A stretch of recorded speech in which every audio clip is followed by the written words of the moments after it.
Shalom. Pada kesempatan kali ini saya akan menyampaikan firman Tuhan dengan judul Belajar Menyenangkan Hati Tuhan. Ada banyak cerita, kisah yang pernah saya baca, bagaimana seorang karyawan yang berhasil mengambil hati bosnya atau pemimpinnya. Jadi pemimpinnya, bosnya senang sekali pada karyawan ini. Kenapa? Karena karyawan ini mungkin dia jujur, dia rajin, dia kerja keras, dia bertanggung jawab, dia bisa dipercaya oleh bosnya. Makanya bosnya senang sekali. Nah, ketika bosnya senang, apa yang terjadi dengan karyawan ini? Maka karyawan ini biasanya dia akan mendapat kenaikan gaji, kenaikan promosi, mendapat banyak fasilitas. Dia dipercaya oleh bosnya, dia dihormati oleh bosnya.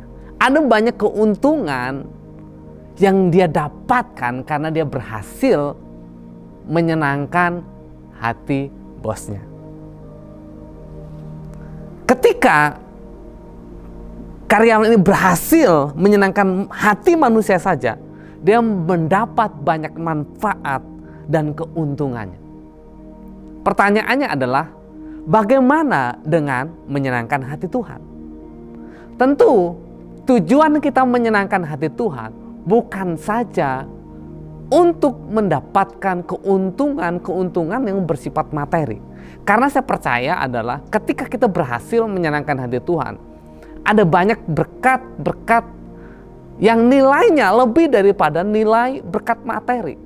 Yaitu berkat-berkat yang bersifat rohani, yang bersifat kekal dalam kehidupan kita. Nah, sebagai orang yang percaya kepada Yesus Kristus dan kita sebagai anak-anaknya, belajar menyenangkan hati Tuhan harus menjadi sebuah tujuan dan prioritas dalam kehidupan kita. Nah, saya mengutip beberapa pernyataan dari orang-orang yang berhubungan dengan menyenangkan hati Tuhan. Yang pertama, Anda harus konsentrasi pada menyenangkan Tuhan. Dan jika dia senang atau Allah senang, Anda juga senang. Itu dari Pio of Pietrelcina. Nah, dari Lynn Robbins mengatakan seperti ini. Mencoba menyenangkan orang lain sebelum menyenangkan Tuhan adalah membalikkan perintah besar pertama dan kedua. Sedangkan Parsat mengatakan seperti ini. Kunci untuk mengurangi kekecewaan dalam hidup adalah berhenti menyenangkan manusia. Panggilan sejati Anda adalah untuk menyenangkan Tuhan. Sangat menarik sekali bahwa panggilan sejati kita sebagai orang percaya adalah menyenangkan hati Tuhan. Kalau kita membaca Alkitab, salah satu tokoh yang berhasil menyenangkan hati Tuhan adalah Nuh. Di dalam Kejadian pasal 6 ayat 8 dalam terjemahan bahasa Indonesia masa kini dikatakan seperti ini. Tetapi Nuh menyenangkan hati Tuhan. Dalam terjemahan firman Allah yang hidup dikatakan seperti ini. Tetapi Nuh sangat menyenangkan hati Tuhan. Nah, kita tahu bahwa Nuh hidup pada zaman di mana semua orang pada zaman itu kecenderungan hatinya adalah membuahkan kejahatan. Sehingga firman Tuhan mencatat bahwa Allah menyesal telah menciptakan manusia. Sehingga pada akhirnya, karena kejahatan yang begitu besar, Allah memutuskan untuk memusnahkan semua manusia dan hewan di bumi pada saat itu. Tapi yang menarik adalah Nuh dan keluarganya dipelihara, diselamatkan, dijaga oleh Allah. Kenapa? Karena Nuh mendapat kasih karunia di mata Tuhan. Kenapa dia mendapat kasih karunia? Karena Nuh berhasil mendapatkan hatinya Tuhan. Dia berhasil menyenangkan hatinya Tuhan. Pada saat itu semua orang mendukakan hati Tuhan, menyedihkan hati Tuhan, melukai hati Tuhan karena dosa dan kejahatan. Tetapi Nuh berhasil menjaga hidupnya tetap belajar menyenangkan hati Tuhan. Pertanyaannya adalah, bagaimana kita bisa menyenangkan Tuhan dalam hidup kita pada masa kini? Yang pertama adalah kita harus belajar mengenal dan mengasihi Tuhan lebih dari segalanya. Markus pasal 12 ayat 30 dikatakan seperti ini.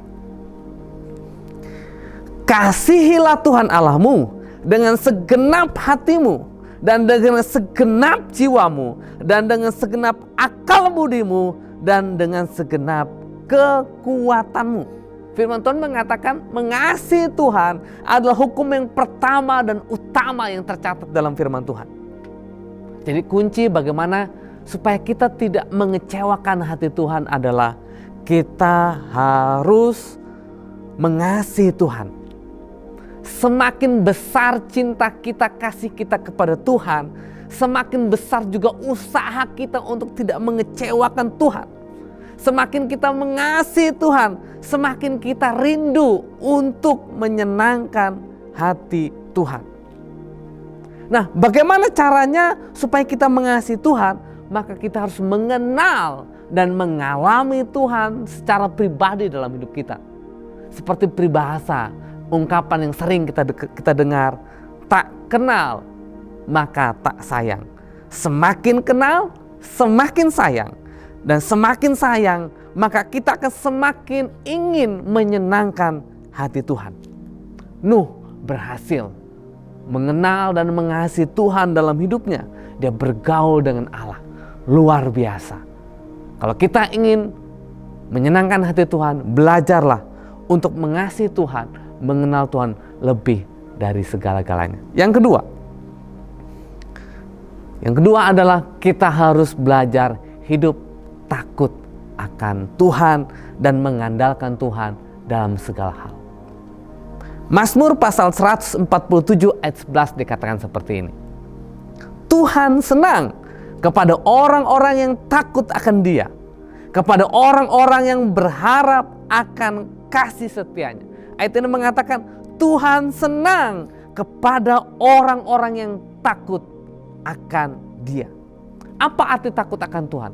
Takut akan Tuhan berarti kita memandang Tuhan sebagai pribadi yang agung, pribadi yang mulia. Dia raja, Dia layak kita sanjung, Dia layak kita puji, Dia layak kita hormati dengan sepenuh hati kita. Nah, banyak orang memiliki persepsi yang salah tentang takut akan Tuhan. Mereka berpikir bahwa definisi takut akan Tuhan berarti melakukan ketaatan, melakukan perintah Tuhan karena rasa takut akan hukuman.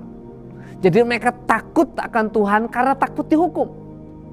Yang benar adalah rasa takut akan Tuhan harus lahir dari hubungan, bukan karena hukuman. Kenapa? Karena takut akan Tuhan beda dengan takut sama bos, sama manusia, sama pemimpin, atau takut sama hantu. Enggak, beda. Oleh sebab itu kita belajar untuk membangun dalam hati kita rasa takut akan Tuhan dalam kehidupan kita. Karena saya percaya ketika kita takut akan Tuhan, itu akan membuat Tuhan tersenyum. Ketika kita mengandalkan Tuhan, kita mengandalkan Tuhan lebih dari segalanya.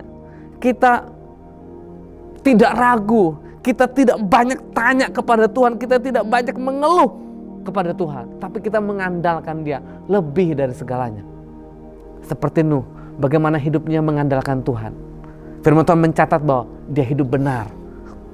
Hidup Nuh tidak bercela. Dia bergaul dengan Allah. Sehingga seolah-olah Tuhan berkata, hanya Nuh yang membuat hidupku tersenyum. Sehingga pada akhirnya Nuh mendapatkan perkenanan Tuhan. Tuhan memulai sesuatu yang baru melalui keluarga Nuh. Oleh sebab itu, kita mau belajar seperti Nuh yang berhasil membuat Allah tersenyum dan bangga. Mari kita sebagai orang percaya berusaha belajar menyenangkan hati Tuhan. Ketika kita berhasil menyenangkan hati Tuhan, lihatlah ada banyak mujizat, ada banyak keajaiban yang terjadi dalam hidup kita. Seperti yang diungkapkan oleh Rick Warren, hamba Tuhan yang luar biasa. Dia mengatakan seperti ini. Tidak ada yang Tuhan tidak akan lakukan untuk orang-orang yang benar-benar asik dengan menyenangkan Tuhan. Saya mengajak, mari kita semua belajar menyenangkan hati Tuhan lewat hidup kita. Selamat berjuang untuk menyenangkan hati Tuhan. Tuhan Yesus memberkati kita semuanya. Amin.